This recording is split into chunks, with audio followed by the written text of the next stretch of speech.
Hey YouTube, we're here with another video tonight. We're going to showcase a modification we're going to do to this Bird of Time 117 inch wingspan, which would be just 3 inches shy of 10 feet.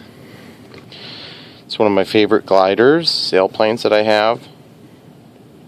If I could do it again, I'd really like that motor to be hidden inside of here. Problem is then you can't fit the motor in there, and the center of gravity doesn't allow you to get everything done right. So anyway, here's my plan.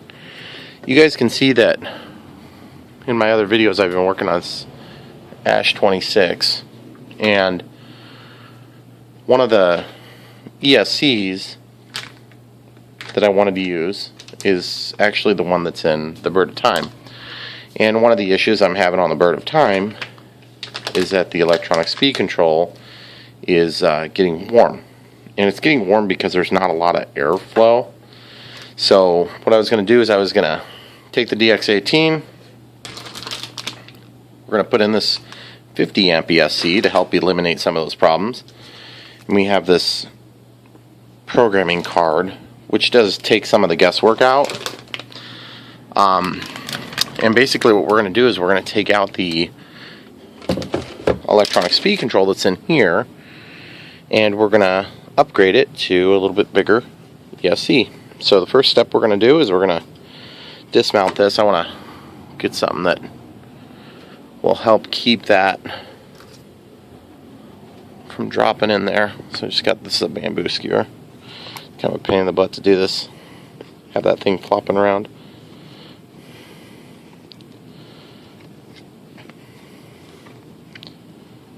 I do not like this canopy closure system. I should just take off the stupid rubber band and put magnets in it or something like that.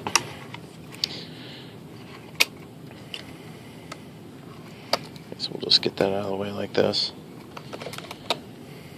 And then, so one thing I've done on this plane that I guess I can't necessarily say I'm particularly proud of it is I've got a bunch of hot glue inside that cabinet. At the front, and that hot glue is somewhat problematic because it's heavy, but it's supposed to, these leads have always been troublesome on this plane just because of the nature of the position of all the wiring, and part of the problem is just the fact that the leads aren't very long on this electronic speed control. So this should resolve that problem too. Plus this electronic speed control has the added benefit of a reverse function, but this particular added benefit is a pain in the butt because we don't need reverse in this plane. It's not a float plane, so we don't really care about that. I have a twisty tie in here. I must have thought that the twisty tie would be a good idea to tidy up these wires. So what I'm going to do is I'm going to undo this twisty tie, and that's where these forceps come into play. Anytime you can get something that's smaller than your hands to reach into these small cabinets, these cavities, it is amazing how much help it is. It's no wonder surgeons use them. Okay, so the next thing we're going to do is we're going to detach the throttle signal, which in this case is orange, red, and brown. And we got glue on there, which is a trick I like to do. Hot glue. I'm just going to walk that back. Okay. And just grab it again. See what I do is I just clamp them on and then roll it. That'll separate that stuff right out of there. And while we're at it, run over here, plug in the hot glue gun, get that ready to go, so we can get this set up. Okay, so now we can go ahead and unplug our servo lead from the throttle channel here.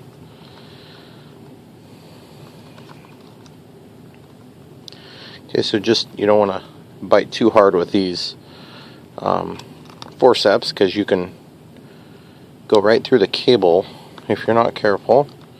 Okay, so we're just going to very carefully walk this back, and I'm not putting much pressure on these because, like I said, you'll go right through the sheath on the outside and you'll expose the copper. Of course, that'll cause a short, or you'll tie your signal line low, which will cause extreme problems. Side cutters.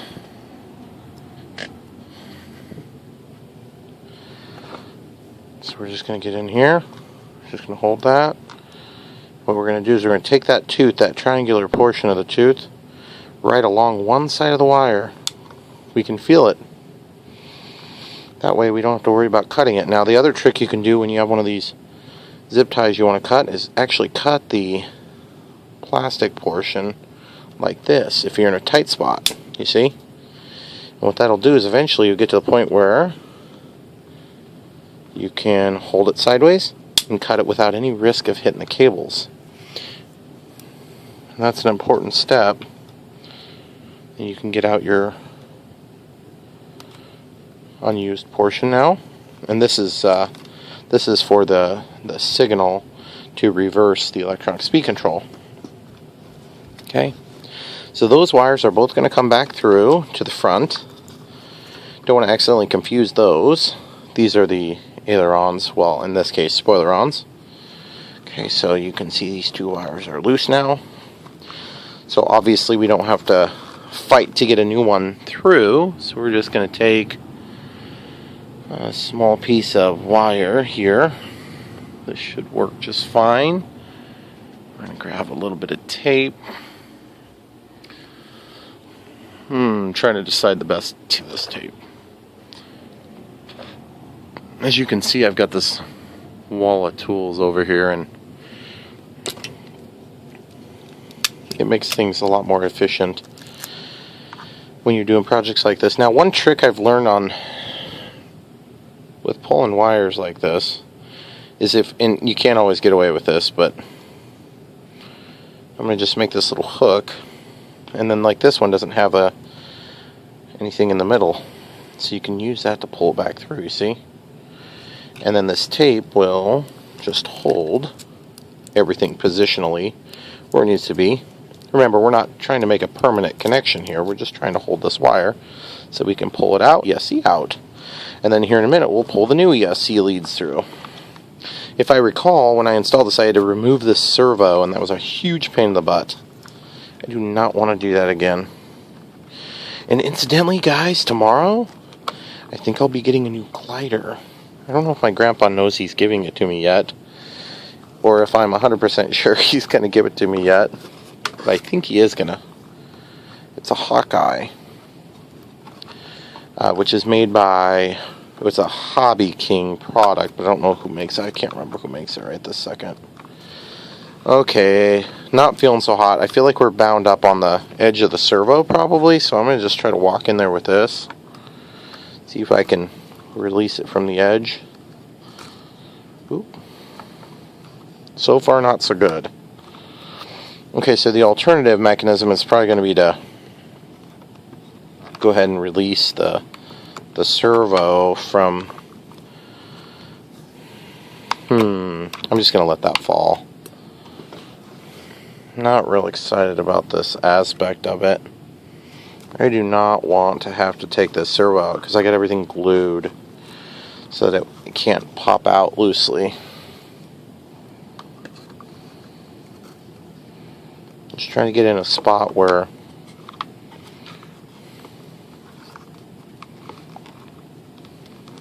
it's tight under here. There's just not that much room under this one servo. It's kind of tempting to come up over the top, but then you see this is where the linkage is that goes to the rudder and the full flying elevator, horizontal stabilizer, stabilator, whatever you want to call that. Well, I guess we're already heating up the hot glue gun, so I guess we're just going to have to undo this. So, a couple different ways to get this hot glue stuff off. One would be to grab it with something like this, and that's usually effective. For whatever reason, it's not being particularly effective right now. Another way is to use a stronger tool with a little bit more bite to it, like these needle nose pliers.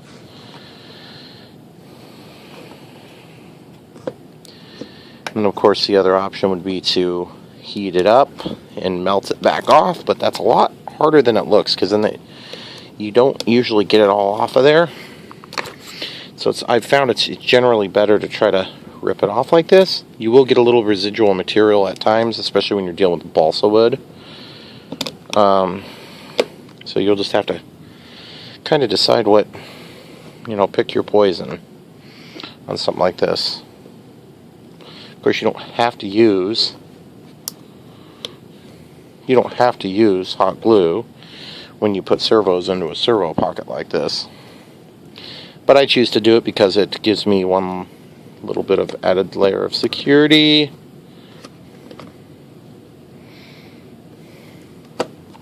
Okay, that side's not going to be quite so easy to pick out. So I'm going to take and ride the edge of this servo here like this.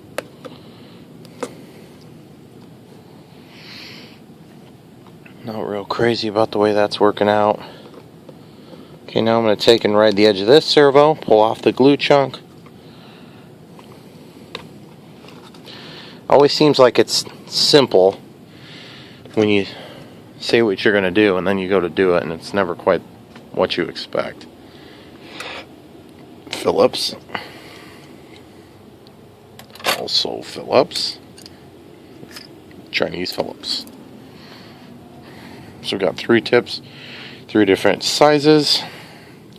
We're going to start with the Craftsman. This is a P1, which refers to the tip size. Okay, so as you start to turn that, it's going to allow the glue to release. And then I'm going to take my forceps, get in there, grab the threaded portion of the shaft, then I can press hard and still try to spin. Okay, now that we have that pulled up, actually need to take the forceps again and you can just turn it out the last little bit. I don't know if we're stuck on the edge of the servo. Okay, I finally got that last little bit of hot glue out of there, so it should come out good now. Okay, so that's out now, so we can lay that aside. In fact, let's do the old trusty magnetic keeper. So we got a magnet here to go ahead and keep the screws, because there's nothing like searching for screws. Okay, so now we need to get these ones out. We'll try the other screwdriver. Looks like that one's working okay too. Okay, drop that on the magnet. Oh, of course it's stuck to the whole tool. And then it tried to steal this tool. And the liner came out of this one, which is kind of annoying. Maybe I should just be on the safe side. Yeah, it's aluminum.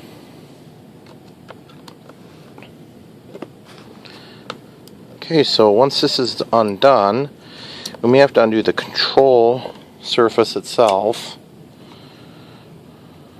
because that's a pretty stiff rod.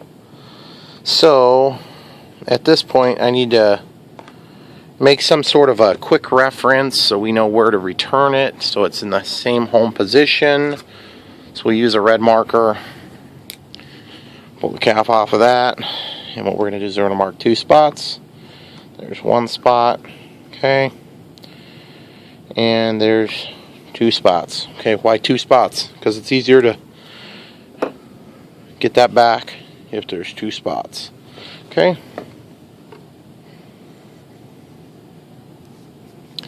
So now I need to undo this 1 screw and see how it moves.